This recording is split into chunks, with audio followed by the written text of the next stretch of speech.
Narito tayo ngayon upang matunghayan ang update sa Roel and Rachel Love Team. Oh, my angel, angel, baby, angel. Mr. Cupido, ako na may tulungan mo. Ikaw nga ba si Mr. Right? Ikaw nga ba love of my life? Bakit di na lang tutuhanin ang lahat? Sa pagpapatuloy ng istorya ay nagharap nga si Kuya Roel, Miss Rachel, pati na rin si Kalinga Prab noong araw na yon. Nagkatapatan kasi tungkol sa totoong lagay ni Kuya Roel and Miss Rachel. Napag-usapan nila doon na talagang sabi ni Kuya Roel ay handa siya na maghintay kay Miss Rachel. Ayaw kasi maniwala ni Miss Rachel na nagugustuhan siya ni Kuya Roel. Para daw kasi kay Miss Rachel ay medyo malabo ito at mas marami naman daw babae na mas deserving magustuhan ni Kuya Roel kaysa sa katulad niya. Ipaniliwanag ni Kuya Roel and Kalinga Prab kay Miss Rachel na sa tingin nila ay talagang unique si Miss Rachel. Kaya sabi ni Kuya Roel ay hindi man daw maniwala si Miss Rachel, ay siya na lamang daw ang gagawa ng paraan nang sa ganon ay mapadama niya at mapakita niya ang talagang totoong intensyon niya kay Miss Rachel at ang kanyang pagkagusto sa dalaga. Oh, my angel, angel, baby, angel. Mr. Cupido, ako na may tulungan mo. Pinag-usapan din dito na talagang tuwing aalis daw si Kuya Roel and Miss Rachel ay talagang nagpapaalam daw talaga ng personal si Kuya Roel sa papa ni Miss Rachel. Kaya naman sobrang kinilig ang mga manonood, si Kalinga Prab pati na rin ang Kalingap Team sapagkat nagpapakita ito na talagang si Kuya Roel ay magalang at talagang porsigido siya na makuha si Miss Rachel. Pagkatapos naman ito ay umamin din si Miss Rachel kay Kuya Roel tungkol sa kanyang nararamdaman. Sinabi niya din kay Kuya Roel na talagang hindi pa daw siya ready magpaligaw sa ngayon. Ano na, revelation na, confess na. Nabigla ka, Rachel. Akala mo ano lang? Akala ko vlog lang. Vlog lang. Anong naramdaman mo? Siyempre, nung pagka-uwi mo, inisip mo yun, siyempre. Imposible po. Ha? Imposible. Imposible? Ibig sabihin, hindi ka iniwala sa kanya? Hindi. Ay, hindi pa rin pala naniniwala hanggang ngayon. Hindi po ako naniniwala. Paano ba yan, Roel? Hindi pa rin pala siya naniniwala kahit nagsabi ka na. Anong gagawin mo? Hindi pa rin siya naniniwala eh. Hindi pa rin siya. Sa akin, ano lang. Siguro, na-process naman yan. Hindi naman yan agad-agad na talagang magiging ano siya sa akin. Magiging, yung maniwala ka, yung titiwala. Kasi, yun nga, yung sabi niya sa akin, ano lang, bulgaran naman. Hindi naman, yung ano lang, bali, ano, yung getting to know each other. Alamin pa niya yung ano ko, yung ano ko kung totoong ugali. Aalamin pa na. 'Di ba? Oo, yun yung sabi mo. Grabe, ibig sabihin tama naman yung ano niya, yung kanyang desisyon na talagang hindi pa siya maniwala kaagad. Kasi madaling magsalita eh, pero yung gawa, yun yung mahirap. So ngayon siguro, bali ipo-prove muna natin through actions. Ay, grabe. Level 2. Ano nga sasabi mo doon? Ano sasabi mo doon, Rachel? Na ipo-prove daw niya kasi di ka naniniwala eh. Ikaw ba yung tao na hindi ka agad naniniwala? Kahit may nagtapat na sa'yo? Hindi po. Siya? Kasi, bakit naman? Dati po kasi may crush ako. Oy, may crush ka dati. May crush po ako dati. Tapos, crush din po ako nung una. Tapos, naging kinrush. Sana all crush ng crush. Kinrush back ko po siya. Kinrush back mo siya and then? Tapos, hindi naman pala ako gusto. Parang salita lang, ganun. Nakakadala na maniwala. Kaya pala after simula nun, di ka na kagad nagtitiwala. Nakakadala po. Paano makuha ang tiwala mo, Rachel? Mahirap. Mahirap? Ala. Mahirap man. Mahirap daw insan. Mahirap daw insan makuha ang tiwala. Nakauma siya doon sa, may trust issues siya. May trust doon sa pinakauna. Malaki. Malaki talaga.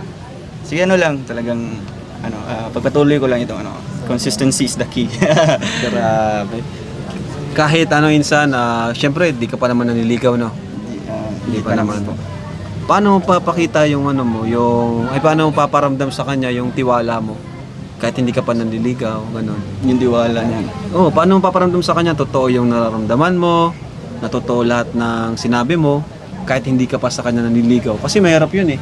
Paano mo paparamdam yun? Sa akin lang is yun lang kahit medyo busy, makipag-meet sa kanya, ganyan. And then, una is yung family niya. Kasi, sabi nga niya, family is kanya first priority. So, unahin ko talagang tulungan yung pamilya niya, ganyan. Pagkatapos nga nito ay inamin ni Miss Rachel kay Kuya Ruel na sa ngayon ay hindi pa talaga siya ready magpaligaw. Naintindihan naman ito ni Kuya Ruel at sinabi niya na handa daw talaga siyang mag-intay at patunayan kay Miss Rachel na talagang deserving din siya at sana mabigyan daw siya ng chance ni Miss Rachel. Naikwento din ni Miss Rachel na medyo mahirap daw talaga kunin ang tiwala niya sapagkat may trust issues din siya sa mga dating na-meet niya o mga nanligaw sa kanya. Sabi pa ni Miss Rachel ay tanging may aalok nga lang daw niya kay Kuya Ruel ay ang pagiging mabuting kaibigan muna sapagkat hindi pa talaga siya ready. Sabi nga ni Kalinga Prab ay kapag nag-18 daw ba si Miss Rachel ay pwede namang ligaw si Kuya Ruel? Sabi naman ni Miss Rachel ay hindi pa daw. Kaya naman talagang kitang-kita kay Kuya Ruel na parang nalungkot talaga ito. Sabi pa nga ni Kalinga Prab ay parang naluluha-luha na daw si Kuya Ruel at si Miss Rachel naman ay teary-eye. Ngunit sa huli ay pinatunayan pa rin ni Kuya Ruel na handa daw talaga siyang maghintay at patunayan ang kanyang nararamdaman hanggang sa maging ready na si Miss Rachel. Saka pag nagkikita ba kayo, alam ba ng family niya? Opo. Alam? Ay, grabe! Ruel. Siya, Ruel. Kung seryoso ka man po. Hindi ko... Hindi po talaga ako naniniwala. Imposible po kasi. Tsaka imposible magustuhan niyo ako. Tsaka marami pa naman po kayo makikilala dyan. Hindi lang naman po akong babae sa mundo. Tsaka po, bata pa po tayo. Marami pa po tayong makikilala, makakasama, may encounter na iba. Malay niyo po, isang araw makita niyo lang din po yung babae na talagang magugustuhan niyo din. Tsaka po hindi ko rin po kasi masasabi na na-speechless ako. Ayoko po kasi mangako sa inyo na magpapahintay ako. Kasi alam ko din po yung pakiramdam na naghihintay tapos wala din naman po parang mapupuntahan. Kaya mas maiaano ko po sa inyo. Ang mas maiaalo ko po sa inyo, pagiging mabuting kaibigan. Magiging mabuti po akong kaibigan sa inyo. Siyempre, bilang tinutulungan nyo, nagagalang ko po kayo.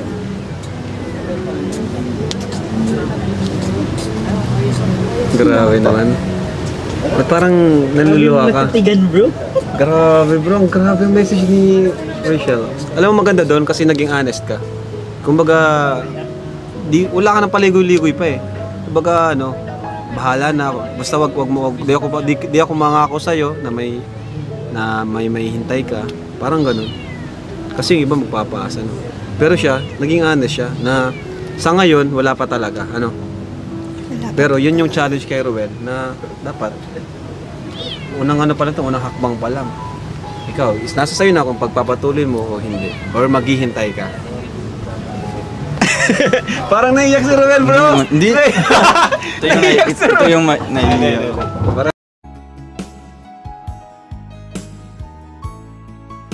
Hanggang dito na lamang muna ang ating update sa Ruel and Rachel Love Team. Maraming salamat sa inyong panonood. Hanggang sa muli. Bye!